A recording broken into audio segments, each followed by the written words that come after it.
Di sini saya akan menyampaikan definisi kendala dan kendala dalam menghimpun berita. Kendala adalah halangan atau hambatan yang menghalangi atau mempersulit pencapaian target atau tujuan tertentu.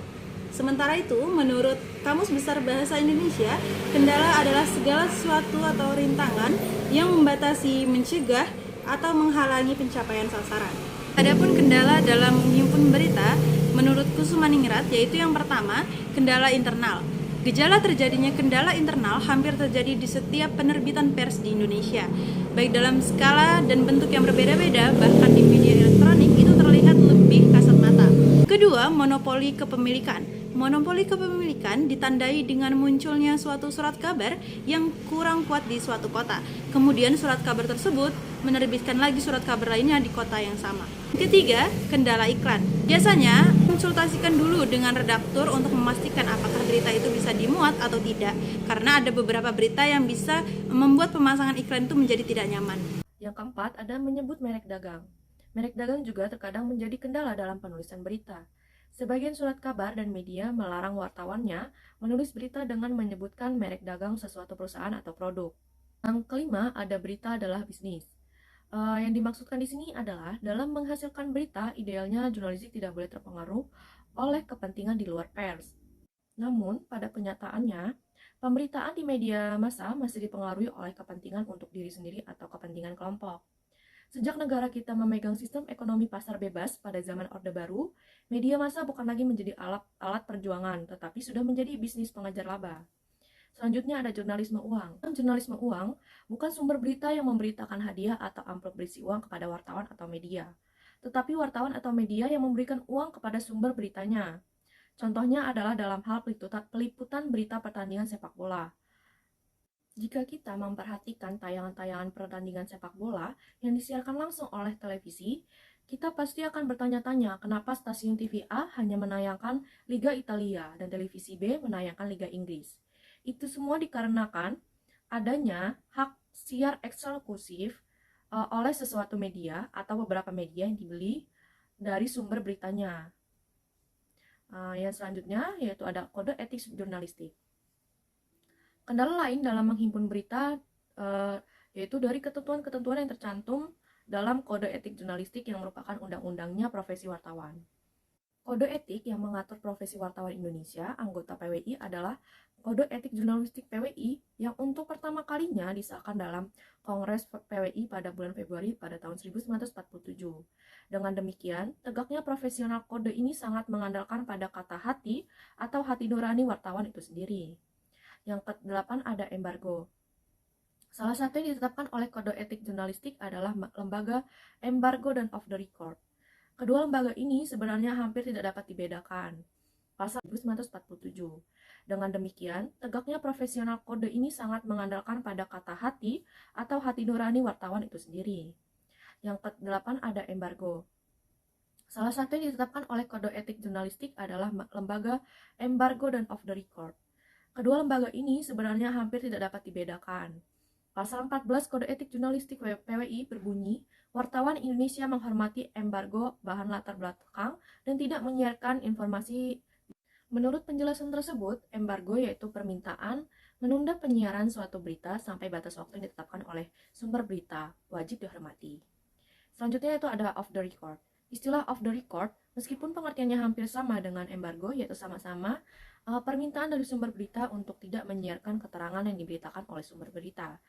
Tetapi menurut penjelasan pasal 14 tersebut bentuknya lain. Off the record terjadi berdasarkan perjanjian antara sumber berita dan wartawan yang bersangkutan untuk tidak menyiarkan informasi yang telah diberitakan oleh sumber berita.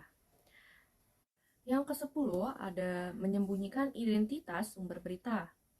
Keterangan off the record biasanya diberikan tidak dengan syarat mutlak harus tidak dimuat, tetapi seringkali dengan embel-embel seperti berikut dari sumber berita.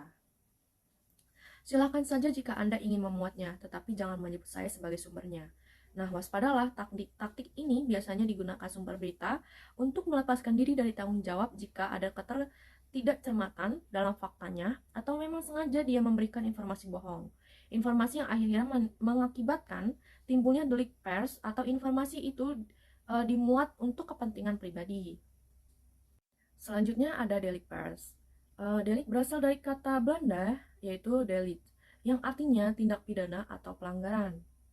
Delik pers artinya semua tindak pidana atau pelanggaran yang dilakukan melalui media massa.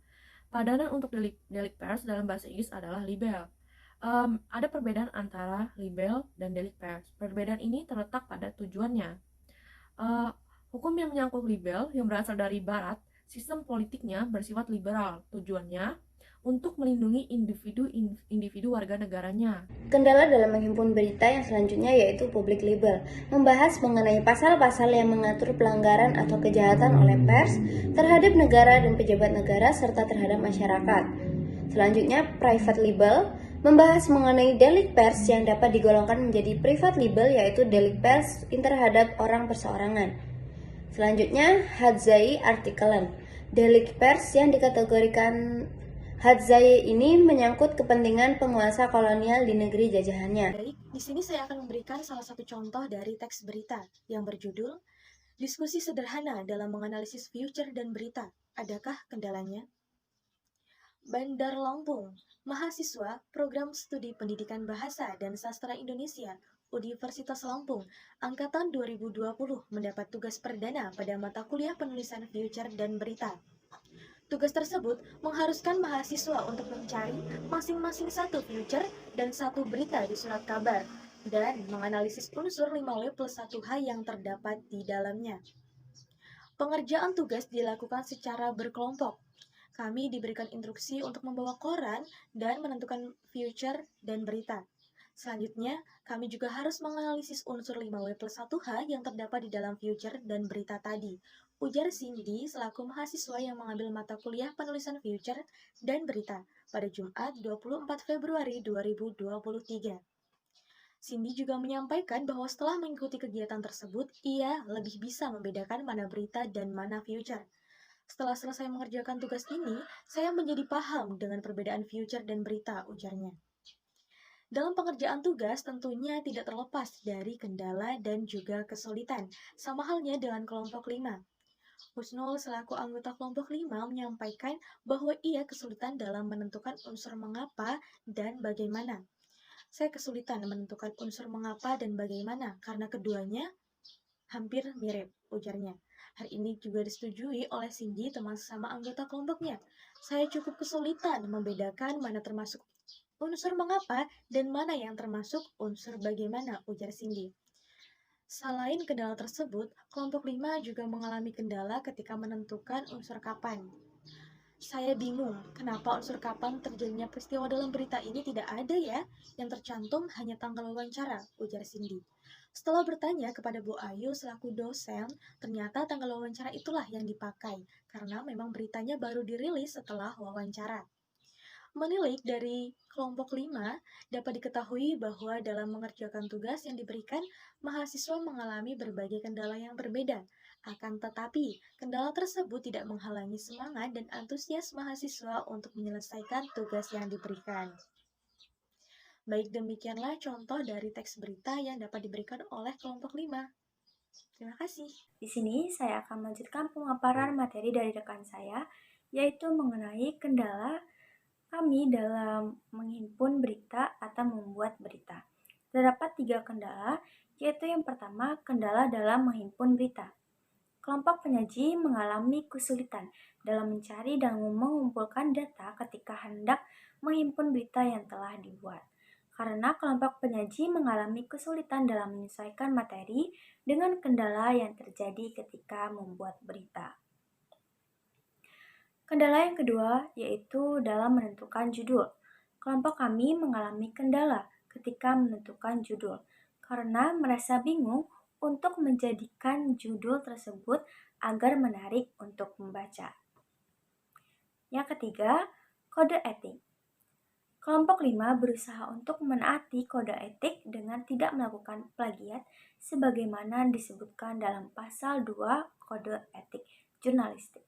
Selanjutnya yaitu terdapat simpulan. Dari pemaparan materi kelompok 5 tadi dapat disimpulkan bahwa kendala dalam menghimpun berita adalah segala halangan atau rintangan yang menghalangi wartawan dalam mencari, memperoleh, dan mengumpulkan informasi untuk membuat suatu berita yang akurat dan terpercaya.